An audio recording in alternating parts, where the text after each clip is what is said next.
জনাব হাসনাত আব্দুল্লাহ কুমিল্লা সরাসরি প্রশ্ন করবেন, ব্যাখ্যার প্রয়োজন নেই। আসসালামু আলাইকুম।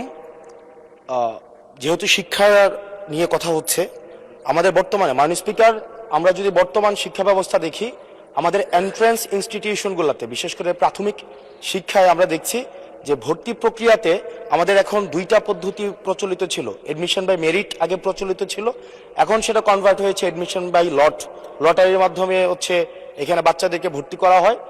ফলত যেটা হয়েছে, ফিডার ইনস্টিটিউশনগুলোর শিক্ষার মান অনেক কমে গিয়েছে, যার ফলে টার্সিয়ারি এডুকেশনে আমরা হচ্ছে কোয়ালিটি সম্পন্ন ছাত্র আমরা হচ্ছে বিশ্ববিদ্যালয়গুলোতে আমরা পাঠাতে পারি না।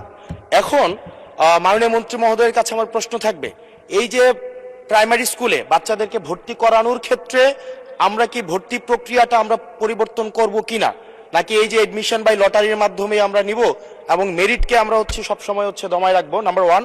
আর নাম্বার টু হচ্ছে, আমাদের বর্তমান শিক্ষা পদ্ধতিতে আমরা যদি দেখি, আমরা যারা পয়সা দিয়ে কিনতে পারে তারা হচ্ছে এখন ইংরেজি মাধ্যমটা কিনছে, যারা পয়সা দিয়ে ইংরেজি মাধ্যম কিনতে পারে না তারাই কেবল আপনি যেই শিক্ষা পদ্ধতি আমাদের জন্য জনজীবনের জন্য আপনি চালু করেছেন সেটা আমরা কিনছি, আর যারা সেটাও কিনতে পারে না তারা হচ্ছে মাদ্রাসা শিক্ষা পদ্ধতি কিনছে।